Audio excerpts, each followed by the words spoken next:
Hello everyone and welcome to another tutorial from Boxer Gaming, and today I'm just going to give you guys a very basic introduction to Redstone. I've had a lot of people on my server asking me how do I start with Redstone, how do I make this in Redstone, and my answer is always the same. It's actually very easy once you know the basics, and you can figure everything out pretty easily yourself. So this is your redstone, as you've probably seen a lot in your Minecraft already. You can find it in the bottom 16 blocks of your Minecraft server, and when you break it you will receive about 4 to 5 redstone dust, and that's what I have currently selected in my inventory here. So this dust you can place on the ground like so, and it will create a sort of like a wire, and I always just refer to it as an electricity wire because that's sort of the easiest way of understand how this works. Redstone wire has two different states. It's either powered or it's not powered, and when you just place it like this, it is not powered. Next to redstone we have the inputs, and these four are the basic inputs that Minecraft has, and these inputs can be manipulated by the player or even random mobs or sheep, for example. So this is the lever, the button, and 2 pressure pads that will activate once you stand on them. There's only one difference between the wooden pressure plate and the stone pressure plate, and that is that the wooden pressure plate will activate once an item is thrown on top of it. The stone pressure plate will only activate if you actually stand on it or a monster will stand on it. So how do we use these? Well, it's very simple. You put an input like this, like a lever. You put redstone wire to a device, and this device can be anything from a piston or a note block or a dispenser, and there's a couple of others as well. The most used one though is this little thing here, and it's called a piston. So what a piston does is basically when it receives power it extends, and when the power is removed it contracts again. So we can use this for simple actions like this. So we put a block in front of it, we give it power, and it pushes the block away, and when the power goes off the piston goes back again. Apart from the normal piston, we also have a sticky piston, and these work exactly the same way, with one key difference is that when it extends and pushes the block away and the power goes off, it actually pushes the block back again to the same position it was in before. So the sticky piston is used mostly in elevators and doors, for example.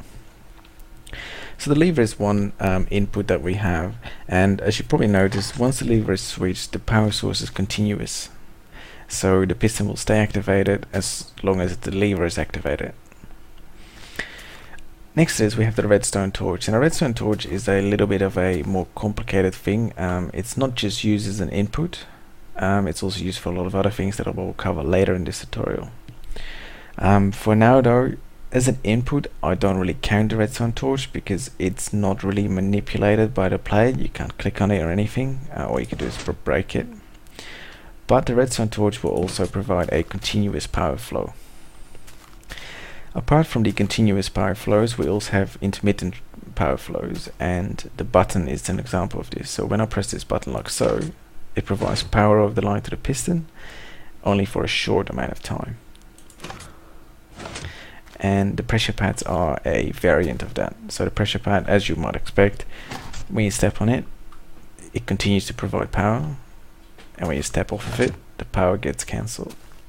And the stone pressure plate is exactly the same. Now, like I said before, when you put something on a wooden platform pressure plate, it will actually work as well until this item despawns, but on this it will not. So now we go into a little bit more advanced but still very basic, and we talk a little bit about the redstone wire. So the redstone wire will transmit power for about 15 blocks from any power source. So a lever is a power source. So you can see when you flick the lever, power gets transmitted over the redstone wire all the way, and it goes 15 blocks, and you can see this by a visual representation of the smoke coming off of it, or sparkles, and it stops.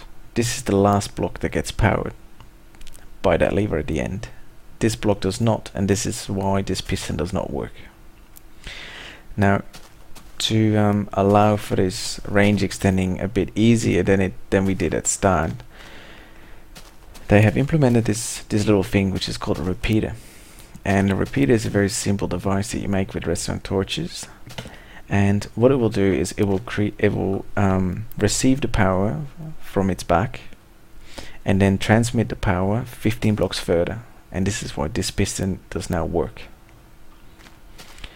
Repeaters are not used only for this though. Repeaters are actually one of the most complicated things probably in redstone wiring. And one of the things we can do with them is we can create a delay on the line. So when you place a repeater down, it's in a default position like so. And you can see the redstone torches are close to each other. And what this repeater does is not only transmit power 15 blocks further, but it also delays the power signal by 0.1 of a second, or in Minecraft terms, 1 tick.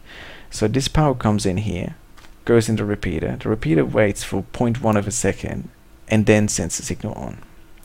Now by right clicking on a repeater, you can set this delay, as you can see. The default setting is 1 tick delay, which is 0.1 of a second. And then we have 2 ticks delay, 3 ticks delay, and 4 ticks delay.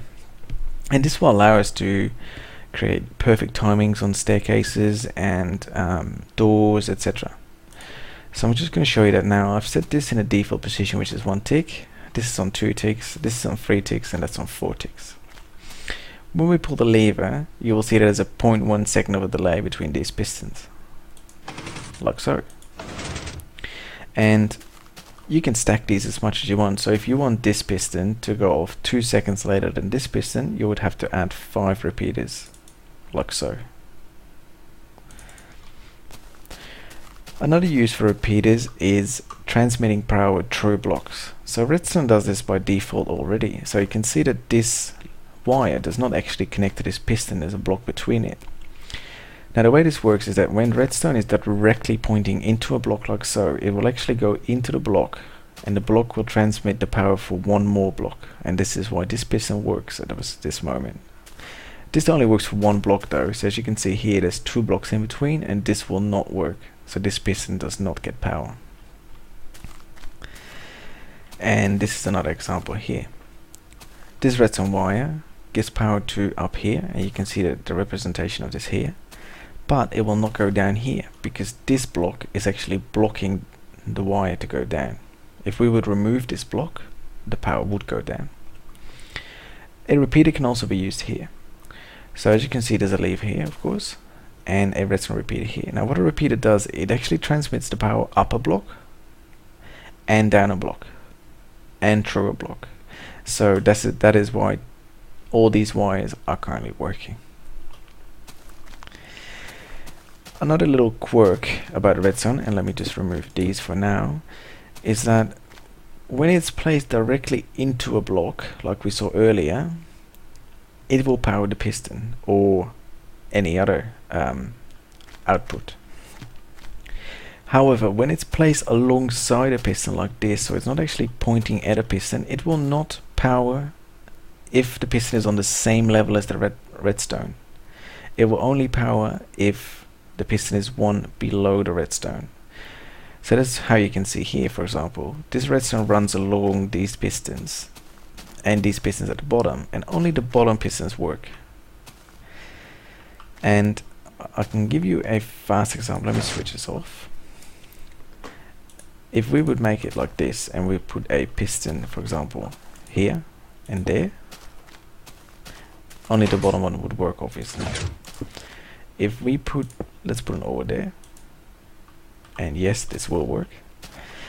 This redstone is now pointing directly at these 2 pistons, and both pistons will work, but it does not here. So this is something you have to keep in mind, and it's something that took me a long time to get used to when I was building my first redstone projects.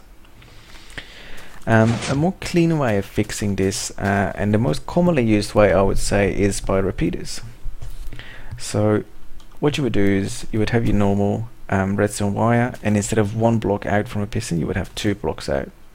You put a wire like this and repeaters like this, and you can see here that both pistons work. Now people have been trying to do, for example, this just with 2 layers, but again you can see that the redstone is actually connecting to the sides and not directly into this piston, and as a result these top ones still don't work. So this is why we use repeaters as well. A bit more advanced version of a repeater use would be a clock, as we say in Minecraft. Now a clock sounds quite fancy, looks quite fancy as well. Well, not this one. All it does is it is a repeater all the way through. So the power comes in from a button, for example. The power goes this way, gets delayed a bit, goes to the piston, goes back again, and it just makes this continuous loop of power. So you can see that here. Oh, I actually broke it now. But what it will do normally is it will extend and contract this piston constantly because the power keeps running in a circle like that. So this is another use for repeaters, and this is used quite a bit. You might have seen a lighthouse tutorial. This uses that. Now one last final thing that I think I should mention about repeaters is that they only work one way, and the easiest way to see this is when you place a repeater, always do it from the side where the power is coming from. And on the default texture pack you can actually see sort of like an arrow here, so you can see that the power has to go that way. So obviously this will work, so you can see that the power comes in and comes through again. If you try to put a repeater like this, it will not work, because power can only be transmitted from here to there, and similarly this won't work either, only this works. So that is the basic use of repeaters. And then we go to another use for redstone torches. Now redstone torches were used a lot more in the past because repeaters were not in the game yet. So if you wanted to create a delay on your line, you would actually have to use redstone torches, because redstone torches by design delay the signal by 0.1 of a second or 1 tick. The most common use for redstone torches at the moment is by transmitting power vertically, which I won't get into in this video, and as an inverter. Now the way this works is that you can see here the redstone torch is on, the power is on, the piston goes on.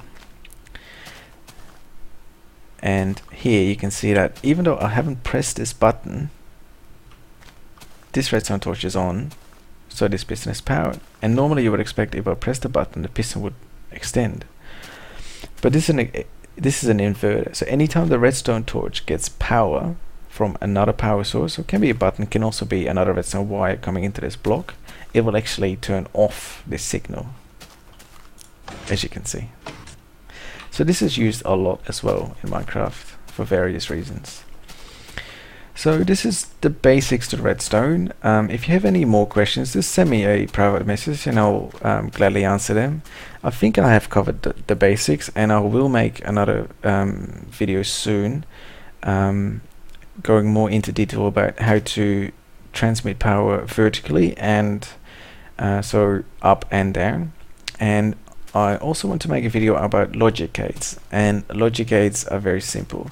So say for example you would have, let me just grab a lever, or let's grab a pressure plate. So you'd have two pressure plates, for example. You would have a piston here, and you would want this piston to extend only if both pressure plates are pressed, and I will cover that later in a later video. So thanks for watching, and if you liked this video, please leave a like. If you did not like this video, please leave a dislike as well, but please tell me what you did not like about it and what I can improve. So thanks for watching, and I'll see you guys next time.